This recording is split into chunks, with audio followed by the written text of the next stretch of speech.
ಆತ್ಮೀಯ ಸ್ಪರ್ಧಾರ್ಥಿಗಳೇ, welcome to ಆರ್ಫಿ ಇನ್ಫೋ 99 ಯೂಟ್ಯೂಬ್ ಚಾನಲ್. ನಾನು ನಿಮ್ಮ ರೇಣುಕಾ ಪ್ರಸಾದ್. ಹಿಂದಿನ ತರಗತಿಯಲ್ಲಿ ನಾವು ಸಮಾಜ ವಿಜ್ಞಾನ 7ನೇ ತರಗತಿ ಭಾಗ 1ರಲ್ಲಿ ಬರ್ತಕ್ಕಂಥ 5ನೇ ಅಧ್ಯಾಯ ಬ್ರಿಟಿಷ್ ಪ್ರಾಬಲ್ಯದ ಬೆಳವಣಿಗೆ 1758ರಿಂದ 1856ರ ಕಾಲಘಟ್ಟದಲ್ಲಿ ಆಗಿರ್ತಕ್ಕಂಥ ಬದಲಾವಣೆಗಳನ್ನು ಇಂದು ನಾವು ತಿಳಿಯೋಣ.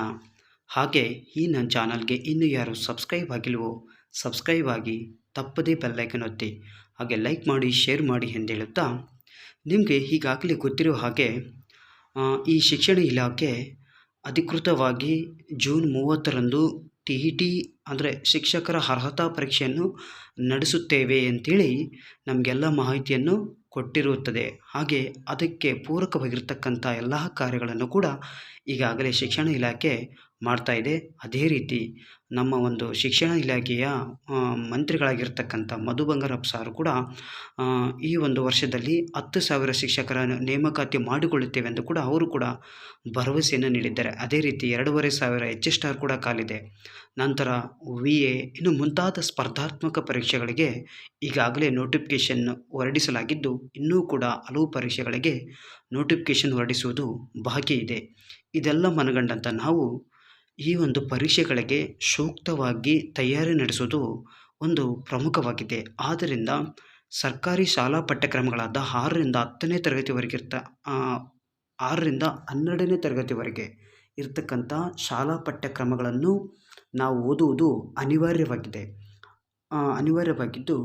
ಈ ಒಂದು ಶಾಲಾ ಪಠ್ಯಕ್ರಮದ ಮೇಲೆಯೇ ಸಮಾಜ ವಿಜ್ಞಾನದಲ್ಲಿ ಬರ್ತಕ್ಕಂಥ ಇತಿಹಾಸ ಆಗಿರ್ಬೋದು, ಸಮಾಜ ವಿಜ್ಞಾನ, ನಂತರ ಸಮಾಜಶಾಸ್ತ್ರ, ಅರ್ಥಶಾಸ್ತ್ರ, ವ್ಯಾವಹಾರಿಕ ಶಾಸ್ತ್ರ, ಭೌಗೋಳಶಾಸ್ತ್ರ, ಸಂವಿಧಾನ, ಪೌರನೀತಿ ಇನ್ನು ಮುಂತಾದ ವಿಷಯಗಳನ್ನು ನಾನು ನನ್ನ ತರಗತಿಯಲ್ಲಿ ವಿಡಿಯೋಗಳನ್ನು ಮಾಡಿ ಅಪ್ಲೋಡ್ ಮಾಡಿದ್ದೇನೆ. ಅದೇ ರೀತಿ 6ನೇ ತರಗತಿ ಭಾಗ 1 ಭಾಗ 2 ಎರಡೂ ಪ್ಲೇ ಲಿಸ್ಟು ಈ ನನ್ನ ಚಾನಲ್ನಲ್ಲಿದೆ. ನಂತರ ಈಗ 7ನೇ ತರಗತಿಯ ಮೊದಲನೇ ಭಾಗ ಈಗ ವಿಡಿಯೋಗಳನ್ನು ಮಾಡಿ ಅಪ್ಲೋಡ್ ಮಾಡ್ತಿದ್ದೇನೆ. ಇದು VA ಆಗಿರ್ಬೋದು, TET ಆಗಿರ್ಬೋದು, GPA ಸ್ಟಾರ್ ಆಗಿರ್ಬೋದು, HS ಆಗಿರ್ಬೋದು, ಇನ್ನೂ ಕಾಂಪಿಟೇಟಿವ್ ಎಕ್ಸಾಮ್ಸ್ಗೆ ಹೆಲ್ಪ್ ಆಗಿರುತ್ತವೆ. ಆದ್ದರಿಂದ ತಾವುಗಳು ಈ ವಿಡಿಯೋವನ್ನು ನೋಡುವುದರ ಮೂಲಕ ಒಂದು ರೀತಿ ಸರ್ಕಾರಿ ಶಾಲಾ ಪಠ್ಯಕ್ರಮಗಳೇ ಇಲ್ಲಿ ನಾವು ವಿಡಿಯೋ ಮಾಡಿ ಹಾಕಿರೋದ್ರಿಂದ ನಿಮ್ಮ ಒಂದು ಪರೀಕ್ಷಾ ದೃಷ್ಟಿಯಿಂದ ಇದು ನಿಮಗೆ ಅನುಕೂಲವಾಗುತ್ತದೆ ಎಂದು ಭಾವಿಸುತ್ತೇನೆ. ಈಗ ತರಗತಿಯನ್ನು ಆರಂಭಿಸೋಣ. ಬ್ರಿಟಿಷ್ ಪ್ರಾಬಲ್ಯದ ಬೆಳವಣಿಗೆ. ಈಸ್ಟ್ ಇಂಡಿಯಾ ಕಂಪನಿ ರಾಬರ್ಟ್ ಕ್ಲೈವನನ್ನು ಬಂಗಾಳದ ಪ್ರಥಮ ಗವರ್ನರ್ ಆಗಿ ನೇಮಿಸಿತು. ಭಾರತದಲ್ಲಿ ಬ್ರಿಟಿಷರ ಪರಮಾಧಿಕಾರಕ್ಕೆ ತಳಹದಿ ಹಾಕಿದ ಕೀರ್ತಿ ಈತನಿಗೆ ಅಂದರೆ ರಾಬರ್ಟ್ ಕ್ಲೈವನ್ಗೆ ಸಲ್ಲುತ್ತದೆ. 2 ವರ್ಷಗಳ ಬಳಿಕ ತನ್ನ ನಾಡಿಗೆ ಮರಳಿದ ರಾಬರ್ಟ್ ಕ್ಲೈವನು ಭಾರತದಿಂದ ದೋಚಿಕೊಂಡು ಹೋದ ಸಂಪತ್ತಿನಿಂದಾಗಿ ಭಾರೀ ಶ್ರೀಮಂತನಾದನು. ಇಂಗ್ಲಿಷರ ದುರಾಡಳಿತ, ಬ್ರಿಟಿಷ್ ಗವರ್ನರರು ಸೇರಿದಂತೆ ಕಂಪನಿಯ ನೌಕರರು ಲಂಚಕೋರರಾಗಿದ್ದರು. ದುರಾಡಳಿತದಿಂದ ಜನರು ಸೊರಗಿ ಹೋಗಿದ್ದರು. ಇಂತಹ ಪರಿಸ್ಥಿತಿಯ ಕಾಲವನ್ನು ಬ್ರಿಟಿಷ್ ಇತಿಹಾಸಕಾರನೊಬ್ಬನು ಬಹಿರಂಗ ಮತ್ತು ನಾಚಿಕೆಯಿಲ್ಲದ ಲೂಟಿಯ ಕಾಲವೆಂದು ವಿವರಿಸಿದ್ದಾನೆ. ನವಾಬ್ ಮೀರ್ ಜಾಫರ್ನಿಂದ ಇನ್ನು ಮುಂದೆ ಹಣ ಮತ್ತು ಸಂಪತ್ತು ಸಿಗಲಾರದೆಂದು ಇಂಗ್ಲಿಷರಿಗೆ ಬಹುಬೇಗ ಮನವರಿಕೆಯಾಯಿತು. ಆದ್ದರಿಂದ ಬ್ರಿಟಿಷರು ಅವನನ್ನು ಪದಚ್ಯುತಗೊಳಿಸಿ ಅವನ ಹಳೆಯ ಮೀರ್ ಕಾಸಿಂನನ್ನು ನವಾಬನ ಹುದ್ದೆಗೆ ಆಯ್ಕೆ ಮಾಡಿದರು. ಇದಕ್ಕೆ ಪ್ರತಿಯಾಗಿ ಮೀರ್ ಕಾಸಿಂನು 3 ಜಿಲ್ಲೆಗಳ ಜಮೀನ್ದಾರಿ ಹಕ್ಕನ್ನು ಬ್ರಿಟಿಷರಿಗೆ ನೀಡಿದನು. ಬಕ್ಸರ್ ಕದನ 1764 ಕಾರಣ ಮತ್ತು ಫಲಿತಾಂಶಗಳು. ಈ ಒಂದು ಬಕ್ಸರ್ ಕದನ ಕೂಡ ಈ ಒಂದು ಕಾಂಪಿಟೇಟಿವ್ ಎಕ್ಸಾಮ್ನ ಪರ್ಪಸ್ಸಿಂದ ಇದು ಒಂದು ಪ್ರಮುಖವಾದಂಥ ಒಂದು ವಿಷಯವಾಗಿದೆ. ಬಕ್ಸರ್ ಕದನ. ಮೀರ್ ಕಾಸಿಂ ಸ್ವತಂತ್ರ ಮನೋಭಾವದನಾಗಿದ್ದನು. ಬ್ರಿಟಿಷರು ದುರ್ಬಳಕೆ ಮಾಡಿಕೊಳ್ಳುತ್ತಿದ್ದ ದಸ್ತಕಗಳನ್ನು ಪರಿಶೀಲಿಸಿ ಬಂಗಾಳದ ಎಲ್ಲ ವ್ಯಾಪಾರವನ್ನು ಸುಂಕ ಮುಕ್ತಗೊಳಿಸಿದನು. ಇದರಿಂದ ಕುಪಿತಗೊಂಡ ಬ್ರಿಟಿಷರು ಆತನನ್ನು ನವಾಬಗಿರಿಯಿಂದ ಕೆಳಗಿಳಿಸಿದರು. ಆತನು ಸೇಡು ತೀರಿಸಿಕೊಳ್ಳಲು ಔಧ್ನ ನವಾಬ ಮತ್ತು ಬಂಗಾಳದ ಅಥವಾ ಮೊಘಲ್ ರಾಜನೊಂದಿಗೆ ಸೇರಿ ಒಂದು ಸೈನಿಕ ಮೈತ್ರಿಕೂಟವನ್ನು ಮಾಡಿಕೊಂಡನು.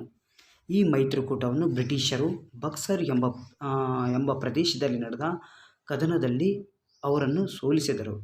ಕದನದ ಪರಿಣಾಮವಾಗಿ ಬ್ರಿಟಿಷರು ಇನ್ನಷ್ಟು ಪ್ರಬಲರಾದರು. ದುರ್ಬಲನಾಗಿದ್ದ ಮೊಘಲ್ ರಾಜನು ಬ್ರಿಟಿಷರ ಆಶ್ರಯವನ್ನು ಬೇಡಿದನು. ಬ್ರಿಟಿಷ್ ವರ್ತಕರು ತೆರಿಗೆ ನೀಡದೆ ವ್ಯಾಪಾರ ಕೈಗೊಳ್ಳಲು ನೀಡಲಾದ ವಿಶೇಷ ಅನುಮತಿ ಪತ್ರಗಳಿಗೆ ನಾವು ದಸ್ತಕಗಳಂತೇಳಿ ಕರೀತಿದ್ದೆವು. ದಿವಾನಿ ಹಕ್ಕಿನ ಪ್ರಾಪ್ತಿ 1765. ಕಂಪನಿಯ ವ್ಯವಹಾರಗಳನ್ನು ಸುವ್ಯವಸ್ಥೆಗೊಳಿಸಲು ಬ್ರಿಟಿಷ್ ಸರ್ಕಾರ ರಾಬರ್ಟ್ ಕ್ಲೈವ್ನನ್ನು ಮತ್ತೊಮ್ಮೆ ಭಾರತಕ್ಕೆ ಗವರ್ನರನ್ನಾಗಿ ಕಳಿಸಿತು. ಆತನು ಇಲ್ಲಿಗೆ ಬಂದೊಡನೆ ಕಂಪನಿಯ ಅಧಿಕಾರವನ್ನು ಕಾನೂನುಬದ್ಧಗೊಳಿಸಲು ಮುಂದಾಗಿ ಮೊಘಲ್ ರಾಜ 2ನೇ ಶಾ ಆಲಂನೊಡನೆ ಒಪ್ಪಂದವನ್ನು 1765ರಲ್ಲಿ ಮಾಡಿಕೊಂಡನು.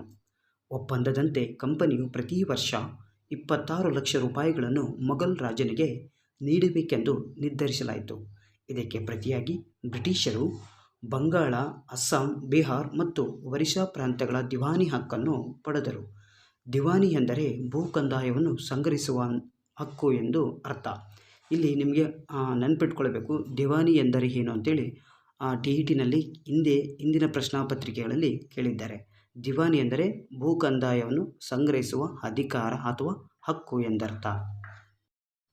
ದಿವಾನಿ ಹಕ್ಕಿನ ಪರಿಣಾಮ. ಈಸ್ಟ್ ಇಂಡಿಯಾ ಕಂಪನಿಯು ದಿವಾನಿ ಹಕ್ಕಿನ ಮೂಲಕ ಬಂಗಾಳದಲ್ಲಿ ಅಧಿಕೃತ ಸಾರ್ವಭೌಮತ್ವವನ್ನು ಪಡೆದುಕೊಂಡಂತಾಯಿತು. ಅದು ತೆರಿಗೆಯನ್ನು ವಿಧಿಸುವ ಹಾಗೂ ಸಂಗ್ರಹಿಸುವ ವಿಚಾರದಲ್ಲಿ ಸ್ವಾತಂತ್ರ್ಯವನ್ನು ಹೊಂದಿತು. ಇದರಿಂದಾಗಿ ಬಂಗಾಳ ತೀವ್ರ ಆರ್ಥಿಕ ಶೋಷಣೆಗೆ ಒಳಗಾಯಿತು. ಕಂಪನಿಯು ಕಂದಾಯ ರೂಪದಲ್ಲಿ ಕೋಟ್ಯಾಂತರ ರೂಪಾಯಿ ಸಂಗ್ರಹಿಸಿ ತನ್ನ ಖಜಾನೆಯನ್ನು ತುಂಬಿಸಿಕೊಂಡಿತು. 1767ರಲ್ಲಿ ರಾಬರ್ಟ್ ಕ್ಲೈವ್ ಇಂಗ್ಲೆಂಡಿಗೆ ಮರಳಿದನು. ಬಂಗಾಳದಲ್ಲಿ ದುರಾಡಳಿತ ನಡೆಯುತ್ತಲೇ ಇತ್ತು. ಇದೇ ವೇಳೆಗೆ ಭೀಕರ ಬರಗಾಲವೊಂದು ಕಾಲಿಟ್ಟಿತ್ತು. ಬಂಗಾಳದಲ್ಲಿರತಕ್ಕಂಥ ಸುಮಾರು 1/3 ಭಾಗದಷ್ಟು ಜನರು ಮರಣ ಹೊಂದಿದರು. ಈ ಪರಿಸ್ಥಿತಿಯ ಲಾಭ ಪಡೆಯಲೆಂದೇ ಕಂಪನಿಯು ಮಾರುಕಟ್ಟೆಯಲ್ಲಿದ್ದಂಥ ಅಕ್ಕಿಯನ್ನೆಲ್ಲ ಖರೀದಿಸಿ ಗರಿಷ್ಠ ಬೆಲೆಗೆ ಮಾರಿ ಅಪಾರ ಲಾಭ ಗಳಿಸಿತು. ಇದು ಬ್ರಿಟಿಷ್ ಆರ್ಥಿಕ ಶೋಷಣೆಯ ಮತ್ತೊಂದು ಮುಖವಾಡವಾಗಿತ್ತು. ರೆಗ್ಯುಲೇಟಿಂಗ್ ಆ್ಯಕ್ಟ್ ಅಂತ ಕರಿತೀವಿ. 1773. ಈಸ್ಟ್ ಇಂಡಿಯಾ ಕಂಪನಿಯಲ್ಲಿ ಕೆಲಸ ಮಾಡುತ್ತಿದ್ದ ಬ್ರಿಟಿಷ್ ಅಧಿಕಾರಿಗಳು ಅನೈತಿಕ ಮಾರ್ಗದಿಂದ ಹಣವನ್ನು ಕೊಳ್ಳೆ ಹೊಡೆದರು. ಈ ಹಿನ್ನೆಲೆಯಲ್ಲಿ ಇಂಗ್ಲೆಂಡಿನ ಸರ್ಕಾರ ಕಂಪನಿಯ ಚಟುವಟಿಕೆಗಳನ್ನು ವ್ಯವಸ್ಥಿತಗೊಳಿಸಿ ಅದನ್ನು ಹತೋಟಿಯಲ್ಲಿಡಲು ನಿರ್ಧರಿಸಿತು. ಈ ನಿಟ್ಟಿನಲ್ಲಿ ಬ್ರಿಟಿಷ್ ಸಂಸತ್ತು ರೆಗ್ಯುಲೇಟಿಂಗ್ ಆ್ಯಕ್ಟ್ ಎಂಬ ಕಾಯ್ದೆಯನ್ನು ಜಾರಿಗೆ ತಂದಿತು. ಕಾಯ್ದೆಯ ಪ್ರಕಾರ ವಾರನ್ ಹೇಸ್ಟಿಂಗ್ಸ್ನು ಪ್ರಥಮ ಗವರ್ನರ್ ಜನರಲ್ ಆಗಿ ನೇಮಿಸಲ್ಪಟ್ಟನು. ಆನಂತರ 20ಕ್ಕಿಂತಲೂ ಹೆಚ್ಚು ಮಂದಿ ಗವರ್ನರ್ ಜನರಲ್ಗಳು ಆಡಳಿತವನ್ನು ನಡೆಸಿದರು. ಈ ಅವಧಿಯಲ್ಲಿ ಬ್ರಿಟಿಷ್ ಕಲ್ಕತ್ತಾವನ್ನು ತಮ್ಮ ಅಧಿಕಾರದ ಕೇಂದ್ರ ಸ್ಥಾನವನ್ನಾಗಿ ಪರಿವರ್ತಿಸಿಕೊಂಡು ಪ್ರಾಂತೀಯ ಸರ್ಕಾರಗಳ ಕಾರ್ಯವೈಖರಿಯನ್ನು ತಮ್ಮ ಹತೋಟಿಗೆ ತೆಗೆದುಕೊಂಡರು. ರೆಗ್ಯುಲೇಟಿಂಗ್ ಕಾಯ್ದೆಯ ಲೋಪದೋಷಗಳನ್ನು ಸರಿಪಡಿಸಲು 1784ರಲ್ಲಿ ಬ್ರಿಟಿಷ್ ಸರ್ಕಾರ ಪಿಟ್ಸ್ ಇಂಡಿಯಾ ಕಾಯ್ದೆಯನ್ನು ಜಾರಿಗೊಳಿಸಿತು. ಆಂಗ್ಲೋ ಮೈಸೂರು ಯುದ್ಧಗಳು 1767ರಿಂದ 1799. ಇಲ್ಲಿ ಆಂಗ್ಲೋ ಮೈಸೂರು ಯುದ್ಧದ ಕುರಿತಾಗಿ ಮಾಹಿತಿಯು ಕಡಿಮೆ ಇದೆ. ಇದೇ ಒಂದು ವಿಷಯಕ್ಕೆ ಸಂಬಂಧಪಟ್ಟಂತೆ ಮಾಹಿತಿ ಇನ್ನೂ 9 ಮತ್ತು 10ನೇ ತರಗತಿಯಲ್ಲಿ ಹೆಚ್ಚಿನದಾಗಿ ನಿಮಗೆ ಮಾಹಿತಿ ಅಲ್ಲಿ ಸಿಗುತ್ತದೆ. ಸದ್ಯ ನೀವು ಈ ಒಂದು ಆಂಗ್ಲೋ ಮೈಸೂರು ಯುದ್ಧಗಳು ಯಾವ ಒಂದು ಅವಧಿಯಲ್ಲಿ ನಡೆದವು, ಯಾರ್ಯಾರ ಮಧ್ಯೆ ನಡೀತೆ ಅಂತೇಳಿ ತಿಳ್ಕೊಂಡ್ರೆ ಸಾಕು. ಈ ಒಂದು 7ನೇ ತರಗತಿ ವಿದ್ಯಾರ್ಥಿಗಳ ಸಾಮರ್ಥ್ಯಕ್ಕೆ ತಕ್ಕಂತೆ ಆ ಒಂದು ಕಂಟೆಂಟನ್ನು ಸರ್ಕಾರ ಇಟ್ಟಿರ್ತಕ್ಕಂಥದ್ದು. ಟಿಪ್ಪು ಸುಲ್ತಾನರು ಬ್ರಿಟಿಷರ ವಿರುದ್ಧ ನಡೆಸಿದ 4 ಯುದ್ಧಗಳು. ಈ ಯುದ್ಧಗಳೇ ಪರಿಣಾಮವಾಗಿ ಟಿಪ್ಪುವಿನ ಅಧೀನದಲ್ಲಿದ್ದ ಮೈಸೂರು ರಾಜ್ಯವನ್ನು ಬ್ರಿಟಿಷರು ವಶಪಡಿಸಿಕೊಂಡು 4 ಭಾಗಗಳನ್ನಾಗಿ ವಿಭಜನೆ ಮಾಡಿದರು. ಒಂದು ಭಾಗವನ್ನು ಬ್ರಿಟಿಷರು ಇಟ್ಟುಕೊಂಡು ಇನ್ನೊಂದು ಭಾಗವನ್ನು ನಿಜಾಮನಿಗೆ, ಮತ್ತೊಂದು ಭಾಗವನ್ನು ಮರಾಠರಿಗೆ, ಉಳಿದ ಭಾಗವನ್ನು ಮೈಸೂರು ಒಡೆಯರ ಮನೆತನಕ್ಕೆ ವಹಿಸಿಕೊಟ್ಟರು.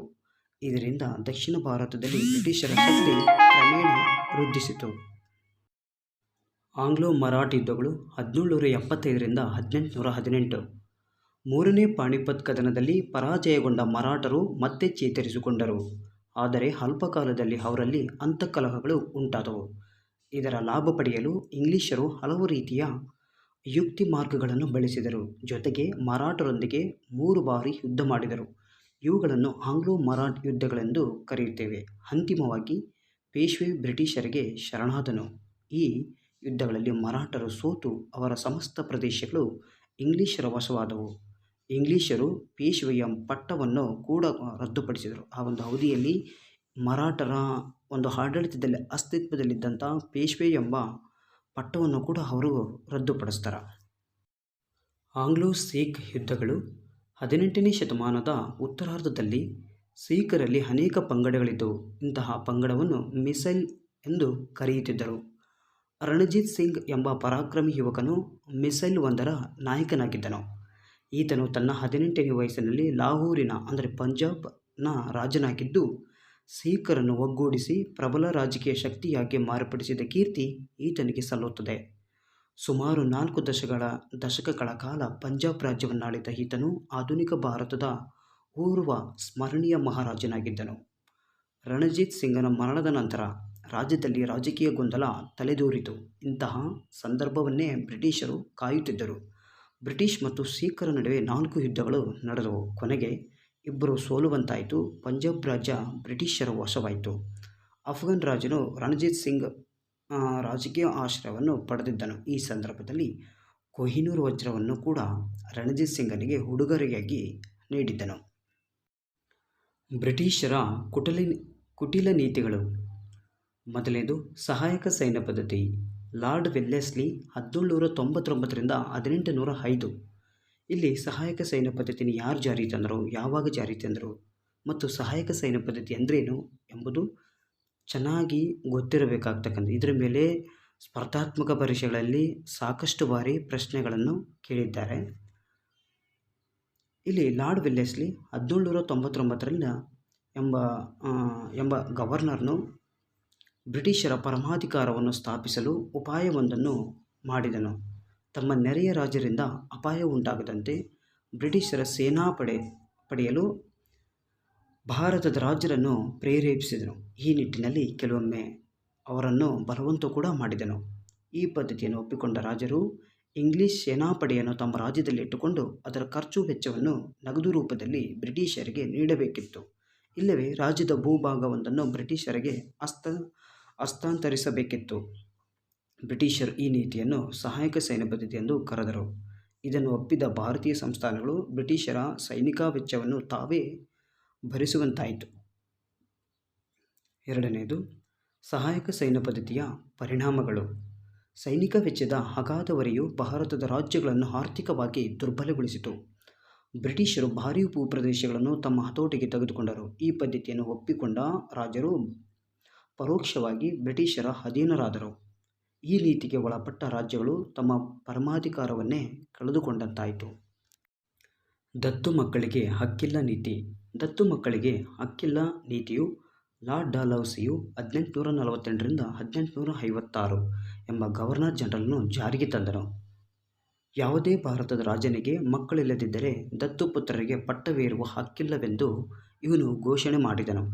ಇದರಂತೆ ಪುತ್ರ ಸಂತಾನವಿಲ್ಲದೆ ತೀರಿಕೊಂಡ ಅರಸರ ರಾಜ್ಯಗಳು ಬ್ರಿಟಿಷರ ಕೈವಶವಾದವು. ಈ ಕ್ರಮವು ಭಾರತದಲ್ಲಿ ಪ್ರಾಚೀನ ಕಾಲದಿಂದ ಆಚರಣೆಯಲ್ಲಿದ್ದ ದತ್ತು ಸ್ವೀಕಾರ ರೂಢಿ ಪದ್ಧತಿಗೆ ವಿರೋಧವಾಗಿತ್ತು. ಈ ಕುಟಿಲ ನೀತಿಯ ಪರಿಣಾಮವಾಗಿ ಔಧ್, ಸತಾರಾ, ನಾಗ್ಪುರ್, ಝಾನ್ಸಿ ಮುಂತಾದ 11 ರಾಜ್ಯಗಳು ನೇರವಾಗಿ ಬ್ರಿಟಿಷರ ವಶವಾದವು. ಒಟ್ಟಿನಲ್ಲಿ 1856ರಲ್ಲಿ ಡಾಲ್ಹೌಸಿಯು ತನ್ನ ದೇಶಕ್ಕೆ ಮರಳುವಾಗ ಭಾರತದ 2/3 ಭೂಪ್ರದೇಶವು ಬ್ರಿಟಿಷರ ಆಳ್ವಿಕೆಗೆ ಒಳಪಟ್ಟಿತ್ತೆಂದು ಹೇಳಲಾಗಿದೆ. ಭಾರತದಲ್ಲಿ ಬ್ರಿಟಿಷರ ವಿಜಯವು ಅವರ ರಾಜಕೀಯ ವಾಸ್ತವ ಪ್ರಜ್ಞೆ ಮತ್ತು ಸೇನಾಬಲದ ವಿಜಯವಾಗಿತ್ತು. ಇದಕ್ಕೆ ಸ್ಥಳೀಯ ಒಳಜಗಳಗಳ ಹಾಗೂ ಒಗ್ಗಟ್ಟಿನಲ್ಲಿ ಕೊರತೆ ಪೂರಕವಾಗಿದ್ದವು. ಜನಹಿತಾಸಕ್ತಿಯು ತಮ್ಮ ಜವಾಬ್ದಾರಿ ಎಂದು ಬ್ರಿಟಿಷರು ಎಂದೂ ಭಾವಿಸಿರಲಿಲ್ಲ. ಸಂಪತ್ತಿನ ಗಳಿಕೆ ಮತ್ತು ಅಧಿಕಾರದ ಚಲಾವಣೆಗಳೇ ಅವರ ಗುರಿಯಾಗಿತ್ತು. ಇದರಿಂದ ರೋಸಿ ಹೋದ ಜನರು 1857ರಲ್ಲಿ ವ್ಯಾಪಕವಾಗಿ ದಂಗೆ ಎದ್ದರು. ಇದನ್ನು ಕೆಲವು ಲೇಖಕರು ಭಾರತದ ಪ್ರಥಮ ಸ್ವಾತಂತ್ರ್ಯ ಸಂಗ್ರಾಮ ಎಂದು ಕರೆದಿದ್ದಾರೆ. ಇಸ್ವಿಗಳು. ಮೊದಲನೆಯದು 1764 ಬಕ್ಸರ್ ಕದನ. 2 1765 ದಿವಾನಿ ಹಕ್ಕಿನ ಪ್ರಾಪ್ತಿ.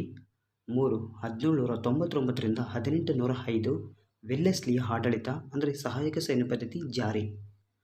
4 1848 ಡಾಲ್ಹೌಸಿಯು ಆಡಳಿತ ಮತ್ತು ದತ್ತು ಮಕ್ಕಳಿಗೆ ಹಕ್ಕಿಲ್ಲ ನೀತಿ ಜಾರಿಗೆ ತಂದಂಥ ವರ್ಷವಾಗಿದೆ. ಇವು ಪರೀಕ್ಷಾ ದೃಷ್ಟಿಯಿಂದ ತುಂಬ ಪ್ರಾಮುಖ್ಯತೆಯನ್ನು ಹೊಂದಿವೆ. ದಯವಿಟ್ಟು ಈ ಒಂದು ಅಂಶಗಳ ಮೇಲೆ ಗಮನ ಹರಿಸುವುದು ಸೂಕ್ತವಾಗಿದೆ.